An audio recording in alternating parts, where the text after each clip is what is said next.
Well, one of the things that is important, and I want to say AI and ChatGPT and Claude is my guy, people used to hire me prior to AI. People would hire me for information. Okay, yes, there was the internet, but I knew what a CFO did. I knew what was going on. I knew trends. And in large part, people would hire me because I was knowledgeable. Okay, and I think the biggest thing now is you have to assume. Welcome to Career Coaching Secrets, the podcast where we talk with successful career coaches on how they built their success and the hard lessons they learned along the way. My name is Davis Nguyen, and I'm the founder of Purple Circle, where we help career coaches scale their business to 7 and 8 figures without burning out. Before Purple Circle, I started and scaled several 7 and 8 figure career coaching businesses myself and consulted with 2 career coaching businesses that are now doing over $100 million each. Whether you're an established coach or just building your practice for the first time, you'll discover the secrets to elevating your coaching business. Hey everyone, welcome to another episode of Career Coaching Secrets podcast. Today's guest is Randy Block, a career plan advisor and professional certified coach who believes it's never too late to create a career you love. With decades of experience in executive search and recruiting, Randy made a bold pivot himself, leaving a successful corporate path to follow his calling as a full-time career coach.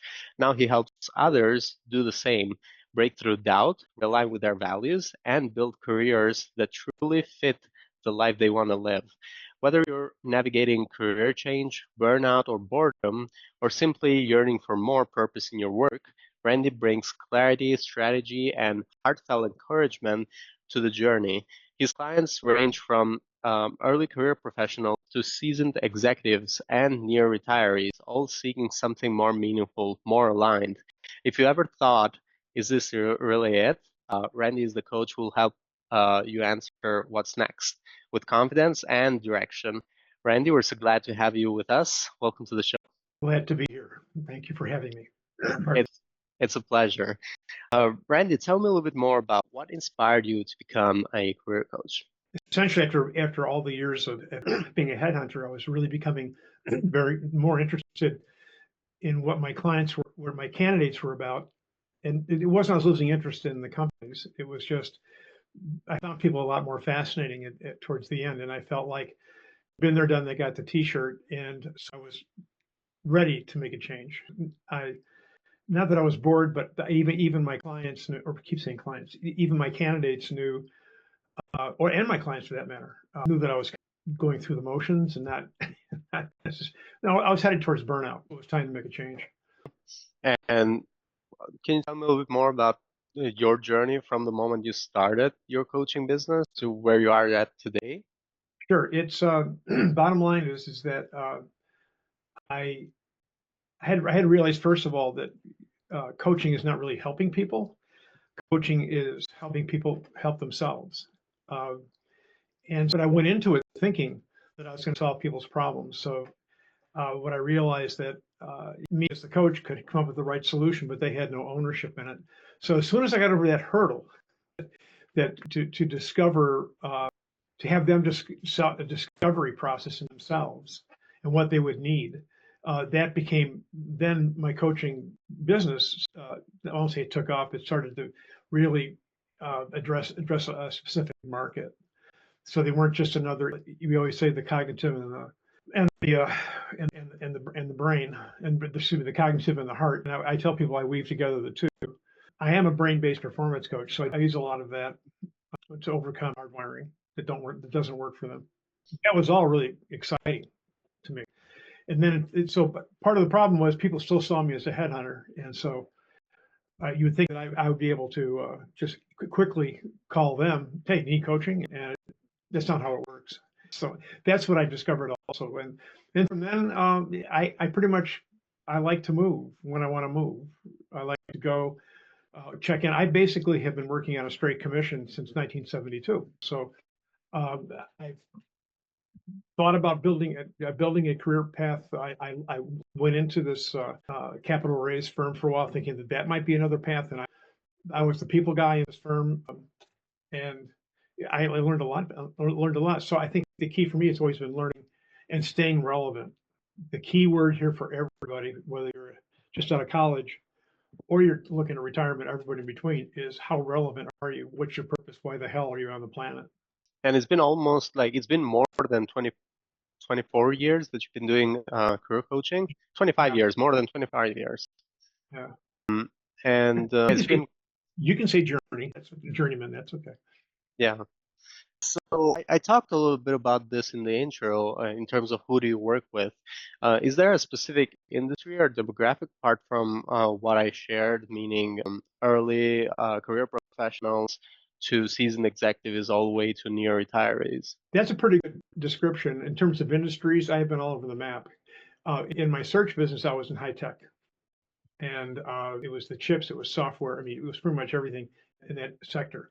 Uh, but now, I mean, I really enjoyed the green industry, learning all about that because I had to, because my client was in that industry. I learned a lot, not just from reading and researching, but I also learned a lot from them. So the key for me, like again, the brain likes to keep learning, and that's how it stays active. Did I answer your Uh, question? I'm yeah, assuming you're going to come into. No, that wasn't the question that I asked, so don't be afraid. hmm it's totally clear to me.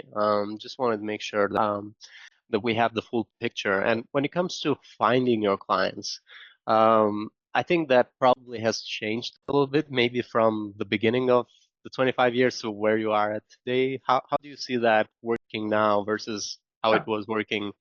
I get a lot of emails. I'm hit on LinkedIn at least 3 or 4 times a day that they guarantee so many that they'll use bots, whatever AI, to find the ideal client for me. And I looked into a couple of those, and it seemed okay, but a little voice in me was saying I was unwilling to do upfront money.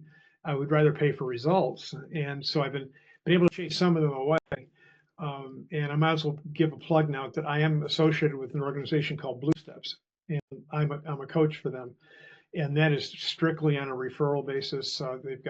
They're basically the partner of the American Society of Executive Search, which I was a member of at one time, and the clients and et cetera go in between them quite a bit, and I get referrals through them, and I only pay them when I'm engaged. So that seems to work. But it's amazing. I stay in touch with clients that I've worked with, especially the ones that I've had a special relationship with. That's hard to define other than they're not really friends, but then again, you can't be friends with your therapist. But by the same token, they trust me and I trust them.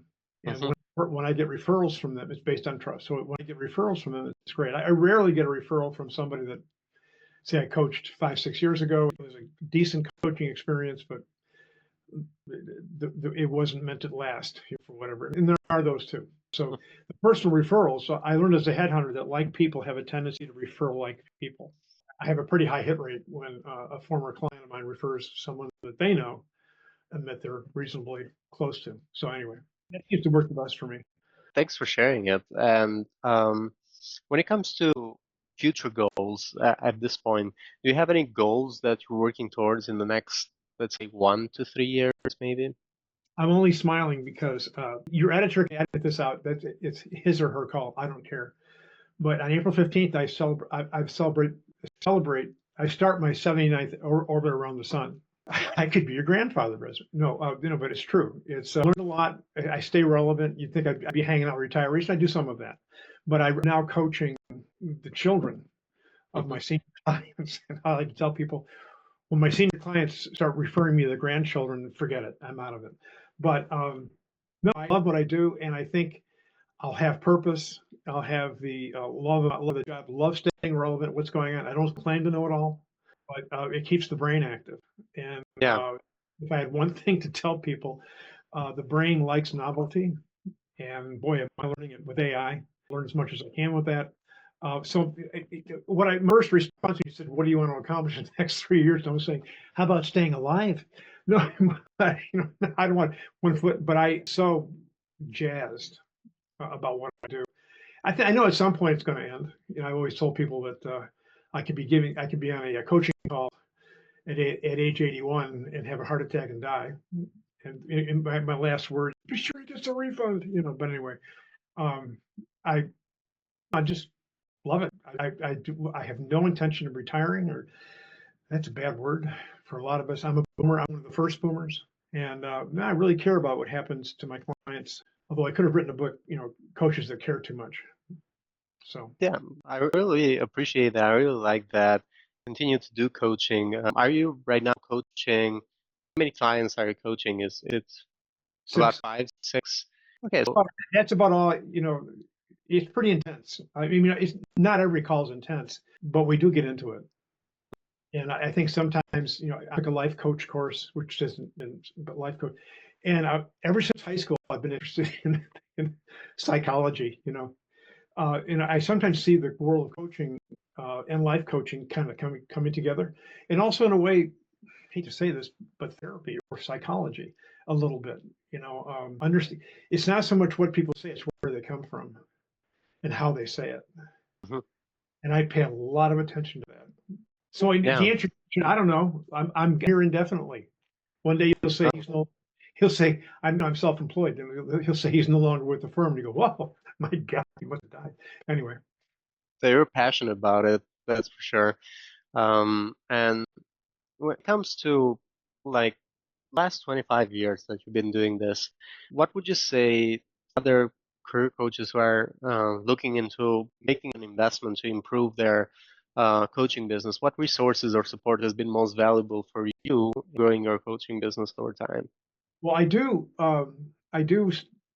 attend. Oh boy, I'm sorry.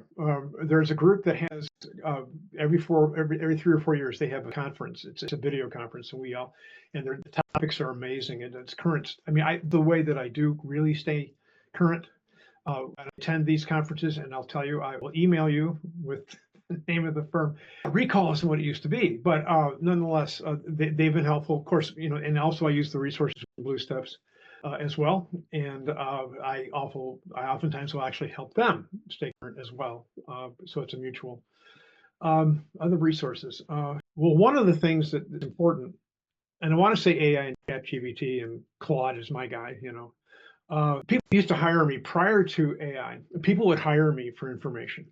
Okay, yes, there was the internet, but I knew what a CFO did. I knew what was going on. I knew trends, and in large part, people would hire me because I was knowledgeable. Okay, and I think the biggest thing now is you have to assume, or a coach has to assume that people are not going to hire me for information, how to Mhm. interview, how to network, how to promote yourself within an organization. Succession planning, all that stuff is available now. I mean, because I checked it out. Okay, and I'm just saying now Claude and I could be wrong, but it's not likely. I've actually added to what Claude says. Here, pass this along. Like one of the things is every employee is completely responsible for their own development. It's not the company or their manager. It's nothing to do with them. I gave a talk to Microsoft on that. It just sounds like a big deal, but it was called "It's Your Call." It's always your call. Waiting to be promoted is passe. It will not happen. I mean, Mhm. that's some of the things that I bring. And it's still relevant today as organizations flatten out more. I have a whole rap on this one, Jones. Yeah. But go ahead. Did I answer your question? Yeah. That answers the question, and especially like when it comes to recently and your investments with Blue Steps, that is something also that could be valuable for anyone who's watching. Is there something that when you first started this coaching business, when you first started scaling it, is there something that you wish you had known at the Uh, beginning, or like an unexpected lesson learned? well, the first thing is I wish I'd known that I can't really control people. Nobody can. And I can't fix people, but I thought I could. And I got frustrated because, you get right down to it. We really don't have any control over people. I was facilitating the San Francisco, I'm out in the Bay Area area. I was facilitating a San Francisco execs group. And I listened to, these are all president, CEOs, all C-level people. And I listened to them. And finally, I couldn't hold it in anymore and say, what makes you think you can control a human being? Human beings are intangible. It's not a car or it's a vacuum cleaner. you don't control them. You can empower them and what have you, but ultimately they make the decision. You don't make the decision for them. I mean, I really got, and it took a while to get there, but they were good with it. They all pour their coffee. They'll throw their coffee at me when I said that. But no, seriously, it's what it's really about is who are they, what are they capable of, and because you can't coach anybody. There's an old adage, they're never ready till they're ready. So I talk to a prospective client. I have ways of figuring that out. Yeah, I wish I'd known earlier. I would have gotten a two-year head start. But I kept trying to. This person isn't executing, and it just no. Yeah. I do hear that a lot, actually. I'm not a coach myself, so I wouldn't know, but I do hear that a lot from other coaches when it comes to some clients not executing.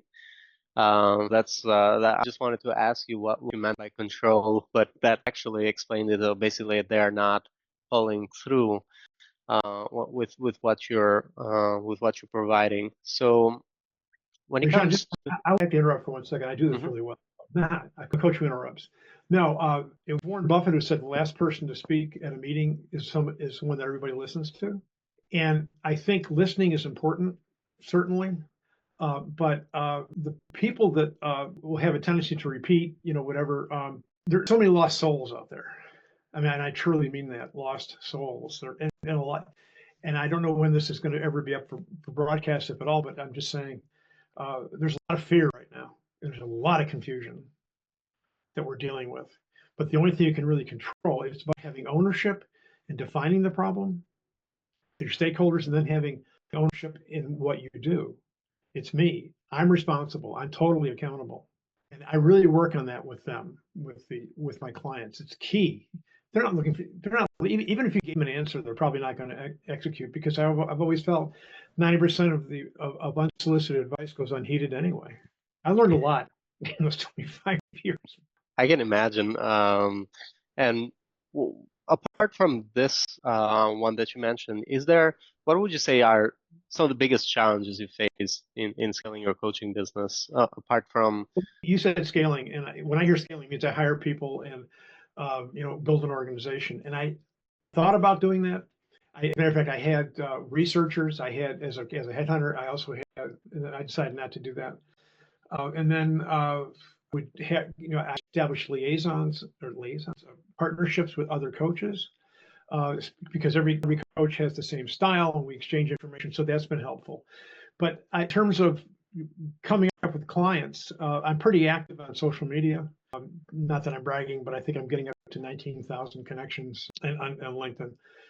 Although I personally think LinkedIn is becoming, the requests to connect are pretty amazing from the people. But anyway, it's the biggest, the 800 gorilla in the room, so. Yeah, no, I can't say that I've got a trick or a secret to find new clients. I give a lot of speeches. It comes in that way. Write a lot, comes in that way.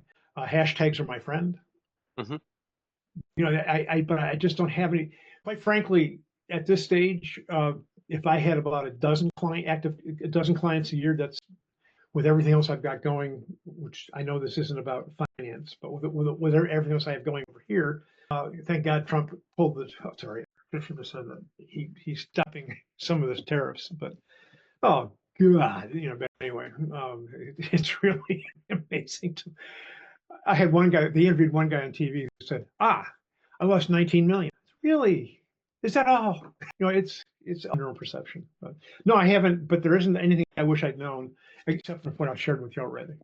And and I thought scaling, but I really move too fast for anybody to follow me sometimes. Or it's anyway.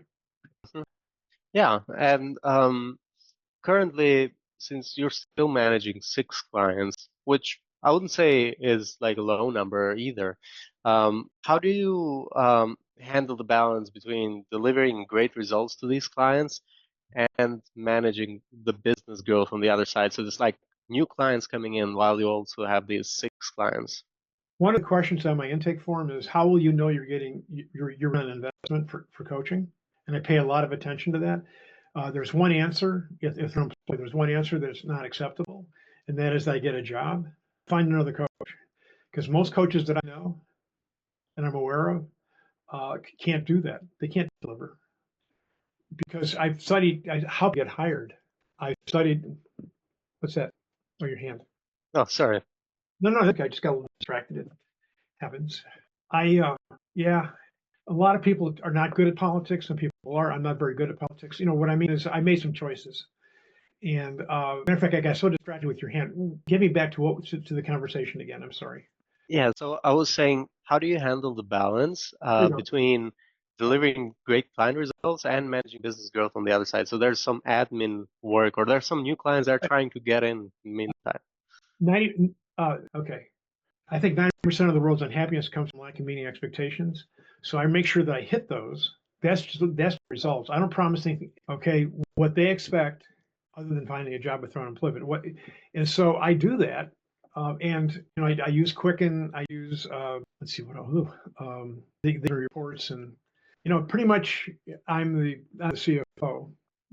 Besides running, I call myself an owner, and I'm just a sole proprietor. So I really have a huge need. I could do admin. I'm smiling. Admin and details like that are not my strength. I never has been. I'm a minor in marketing and sales, and half my clients since when I was a headhunter was marketing and sales. And hey, I know you guys. I know you're full of it. Let's really just talk to each other. But anyway, so no, I pretty much it seems to work. I do quarterly reports for myself, and because again, Quicken allows me to do that. Is there any final advice you'd give to other career coaches who are going to be looking at this that are also looking to scale their impact, even though that is not something you focus on? But what advice would you give to them? Well, in the second case, when you scale, and I've heard this. I heard this as a headhunter because I worked for a firm of how many people? We had about 10 recruiters, and he scaled. And there are inherent problems in scaling as a recruiter. Okay, the magic number is always 5. When you get higher than 5, it gets to be a whole different game. Not going to get into that. But I guess the thing for me is the advice would be: are you a good listener? Do you get what people not only what they're saying, but why they're saying it and where are they coming from exactly? It's the why. And does that come easy for you? Or do you have that gift? You can always develop it, and a lot of times we do mirroring, this is what I'm hearing you say. We talk about feelings, like I'm talking to a client saying, I'm really frustrated right now. Why is that? Well, because I'm not understanding where you're coming from. I own everything, and I want them to own it. We're not into the blame game. So that's another one is looking into coaching. And just lastly, you remember you cannot solve their problem. You might be right. You might be dead on. But if they had no ownership in defining that problem and executing and taking care of it, if they have no ownership, Thank you so much, Randy. Was that all right? Yeah, that was all right. Thank you so much for coming today. For anyone who wants to find you or connect with you and have a conversation, maybe just like this one, they can find you on Randy Block on LinkedIn. They can also find you on randyblock.com on your website. So it was a pleasure, Randy, and thank you for taking the time to come to the podcast today. Thank you. I enjoy. Let's see, you're about 27, right? Yeah, that's accurate. Well, you're doing this with your hand. All 27-year-olds do this. But anyway, really? I try to reach you guys. I love talking to you guys. I really do. It's just I have a 35-year-old son. Who he's in the Space Force, and such that his clearance is so high.